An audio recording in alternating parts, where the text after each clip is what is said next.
এটি এমন একটি দৃশ্য যা প্রথমে মনে হতেই পারে এটি কোনো রাজকন্যার বিয়ে, যার সাজে মুগ্ধ আকাশ বাতাস। কিন্তু না, এটি বাংলাদেশের ভোলার মেয়ে নাবিয়ার বিয়ে। কিন্তু পেছনে যে মহিমান্বিত গল্প তা ভাবাবে যে কাউকে।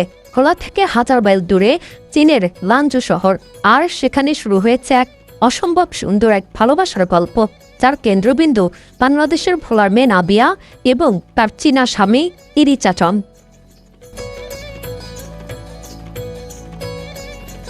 এই গল্পের শুরুটা বেশ সিনেমার মতো। ইরিচাচং প্রথমে বাংলাদেশে আসেন শুধুমাত্র তার বন্ধুর সাথে দেখা করতে। বন্ধুত্বের আহ্বানে চীন থেকে পাড়ি জমান ভোলায়, কিন্তু ভাগ্যচারও তার জন্য আরেকটি বিশেষ উপহার দিয়েছিল। বন্ধুর বোন নাবিয়ার সঙ্গে প্রথম দেখাই যেন মনের অজান্তেই একটা ভালো লাগার জন্ম হয়। এরপর শুরু হয় পরিচয়, বন্ধুত্ব, আর ধীরে ধীরে গড়ে ওঠে গভীর ভালোবাসা।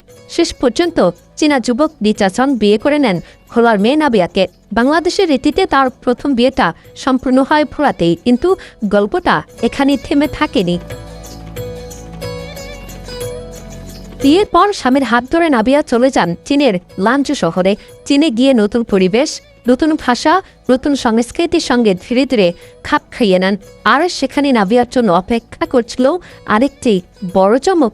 চীনা সমাজের স্বীকৃতি দিতে এবং নিজেদের সংস্কার পূরণ করতে ইরিচাচং সিদ্ধান্ত নেন চীনা নিয়মে আরেকবার বিয়ে করা। আর সেই আয়োজন জন্য এক রাজকীয় অনুষ্ঠান। সেখানে ঐতিহ্যবাহী পোশাকে নাবিয়া, চীনা শ্বশুরবাড়ির আতিথেয়তা, আর চারপাশে আনন্দের বন্যা।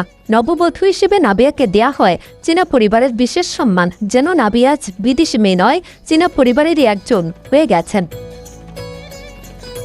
তবে বিয়ের অনুষ্ঠানে চীনের আত্মীয় স্বজন, বন্ধু বান্ধব সবাই নাবিয়াকে বরণ করে নেয় খুশির ফুল জুড়ে নিয়ে। নাবিয়া সেখানে শুধু ইরিচাচংয়ের স্ত্রী নন, হয়ে উঠেছেন দুই দেশের বন্ধুত্বের সেতুবন্ধন। ভোলার সাধারণ এক মেয়ে থেকে চীনের লানজু শহরের রাজকীয় বধূ নাবিয়ার এই যাত্রা নিঃসন্দেহে হৃদয় ছুঁয়ে যাওয়ার মতো।